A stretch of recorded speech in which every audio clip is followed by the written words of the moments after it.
He's been British High Commissioner for 6 months and is joining me now just a day before the Queen's birthday party, which is kind of a big deal. We'll get to that later, but first off, 6 months in, it's not too late to say Karibu Kenya. Asante sana. Oh, fantastic. So let's talk about a lot of stuff that's in the news first. One, there's a big debate right now about reforming the electoral body, the IEBC, and CORD and Jubilee are kind of going at it. What is the UK position on this IEBC? So it's not for me to tell Kenyans how to run their elections, but I do have a very strong interest, as all of Kenya's friends do, in those elections being peaceful and credible and free and fair. So what worries us as friends of Kenya is when there's lack of confidence in the electoral institutions, when the parties are talking about that lack of confidence rather than having a debate about the issues that matter to the Kenyan people. So a few of us have tried to help a bit behind the scenes. Obviously the religious leaders have taken the lead. They have huge respect in this area in Kenya, and a couple of us diplomats have helped out a bit just to facilitate the dialogue around that. But ultimately we want to step back from that soon and let Kenyans work out these differences between themselves. Man, how are you coming at this? Because one side is saying, no, the electoral board is perfectly fine, don't change anything, and the other half is saying, no, we need to get rid of the commissioners and restructure this. I mean, maybe I can use a footballing analogy. Okay. It's not for me to say what the rules of the game should be if Kenyans want to play those elections against each other. But what worries me is when they can't agree on the referee. Because if you go into a game of football and you can't agree on the referee, that's a recipe for chaos. So you need to agree the rules of the game and the referee. In a way, it's not for the UK to say what those rules should be, as I've said, but we want to help make sure there is agreement on that so that Kenyans can move on to having a debate about the economy, about corruption, about the issues that matter most to them. And so there's confidence in the process. And in these talks with the religious leaders at the forefront, what is the sense you get from speaking to both sides? Are they interested in trying to find a solution? Yeah, I think they are.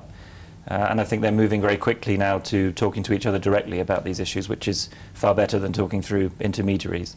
I think both sides want to see that confidence in the electoral system.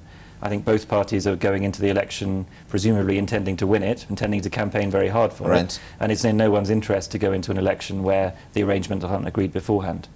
The other side to this debate has led to some bit of violence. The demonstrations, and some of them have turned violent. Is that something that concerns you? It concerns the diplomatic community? Violence definitely concerns us. I mean, there is a right to demonstrate very clearly set out in your constitution, as there is in my country. And none of us is going to be urging people not to demonstrate if they feel they genuinely want to do that. That's a right. But what has concerned us is both violence among the demonstrators and in some cases the reaction of the police. And so we've spoken to both sides about that. We would all like this situation to be calmer, and we would all like the differences to be resolved through discussion. And do you think the demonstrations are complicating the talks, the attempts to find a solution? I think what I've said to both sides is, as I say, people have a right to demonstrate, they have a right to set out their views, but these things get out of hand very quickly. Thugs get involved, people overreact. Once people are out on the streets in those situations, then hearts can harden quite quickly. So I think it's in everybody's interests that we focus on the talking and that we make that talking as constructive as possible. So we're about 14 months away from the election, and you've only been here 6 months, so it might be a premature question, but that said, what is your sense that, do you think this is going to be a peaceful election from what you said, from what you're hearing?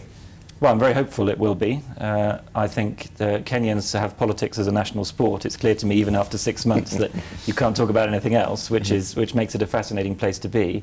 There's obviously a history of electoral violence which concerns people, and that's why a number of us have been watching so closely and urging the dialogue this time round. I think we all need to work towards those peaceful elections that everybody wants to see. And as I say, I think the path is now well set for that. There is agreement on the framework that will be followed for a discussion about the IEBC. The parties are now working through, as I understand, the details on what exactly that will look like. But there's been real progress, and we welcome that very strongly. The complication here with the IEBC is because there's a UK link to it, and a corruption case in the UK courts where people were convicted and fined. And therefore, that's the UK maybe is a bit more involved with the IEBC than any other partner. Well, it wasn't the UK government, of course. Yes. There is a case against UK individuals yes. who are now in prison and who have paid considerable fines for bribery. I think that involved the previous Electoral Commission, yes. but some of the same individuals are in the current body. Are in the papers around this. I mean, there's an ongoing investigation about that in Kenya, so I'm not going to get into the nitty-gritty of what's an ongoing investigation. But yes, we have prosecuted people in the UK. So actually, one thing we're now close to doing is bringing back the money that we have fined them to Kenya, so we can use it for the benefit of the Kenyan people. Do we have any idea when that might happen? I'm hoping in the next few months. We have agreement now with the Kenyan government that we'll take the fines that levied on those Brits who paid bribes, we'll bring them back to Kenya and we'll do something useful with them, a development project, something that we can use directly for the benefit of the Kenyan people. And I'd like to do more of that, because I think corruption is, yes, it's about hunting down the corrupt, but it's also about making sure that money gets brought back and used for the benefit of people whom it was stolen from in the first place. So, Ambassador Hailey, are there any measures in place to make sure that British organizations, British individuals that do business here don't get involved in corruption or bribery or anything that's untoward? They're very strong measures. So we have a Bribery Act in the UK, and that's what has allowed us to prosecute these people, Smith and Usman, in the Chicken Gate scandal, even while the investigation in Kenya is ongoing, because the very fact of paying a bribe is a very clear and highly punishable offence under British law. So the Bribery Act is very strong and applies very strongly to our companies here. All right, fantastic. Let's talk about the UK for a moment, because the big debate is obviously about whether the UK will stay or will remain or leave the EU. Yep. As Kenyans, and you're one of our biggest partners, one of the biggest source markets for tourism, also one of the biggest business partners for Kenya. Yep. Should we be worried if the UK were to leave the EU? Well, now we're in this special period of what's called political purdah in the UK. So as a government official, I am enjoined from restraining myself in terms of the views I convey about this, so that I don't influence the process unduly. What I can say is my government has been clear since the start of this that my government's position is that we should stay in the EU, and that Britain is stronger and safer and more prosperous inside the EU, and that we are better partners for Kenya and anywhere else inside the EU. So that's a very clear position that my government is taking, and hopes to win clearly on June the 23rd. Okay, what do you hope to achieve while you're here, during your tenure as High Commissioner? I would like to give a sense of Kenya and the UK having a modern partnership. I think there's an awful lot of history which you can't get away from. And most of that history happened well before you and I were born, but some of it's quite painful, some of it we have to live with, we have to work through. But I think there is this intensity of connection between our two countries, which is really as much about the future as about the past. So you mentioned trade and investment. We're your #1 investor. We're your #1 source of tourists. Right. We are one of your top partners in science, innovation.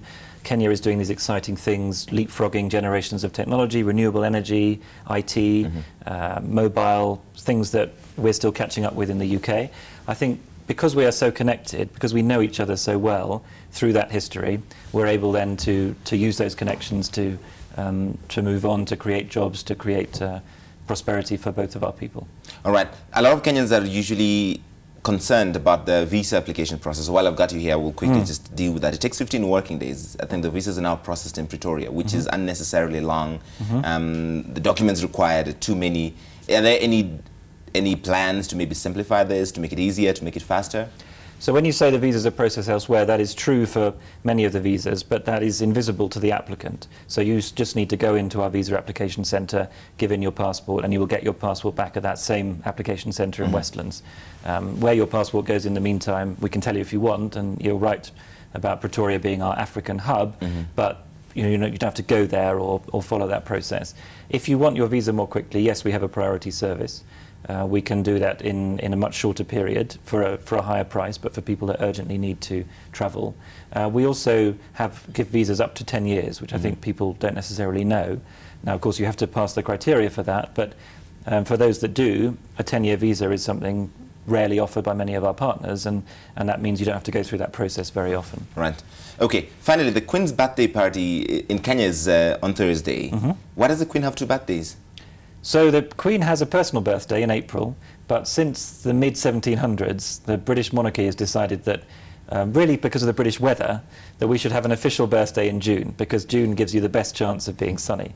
So I think it was George II in 1748 said, his birthday was in November, he said that's a rotten time for a parade in the UK, it's cold, it's wet, so we'll have an official thing in June. And it sort of serves as our national day, you know, a bit like your Jamhuri Day or your Madaraka Day. Yes. It gives us a pretty much a fixed date every year where we can celebrate our national day. And hopefully the weather is good in the UK for the parade, more than it would be at other times of the year. Thankfully, the weather here is always great. The weather here is always great. Yeah, apart from that month of amazing rain that we had, but that was very good for my garden. All right, Ambassador, thank you so much for coming on to speak to us. Thanks, Larry. We look forward to having you many more times here. Me too. Thanks very much. All right, that's the High Commissioner, the UK High Commissioner to Kenya, Nic Hailey, speaking about all of the different issues, and we will speak to him, hopefully, many times in the months ahead.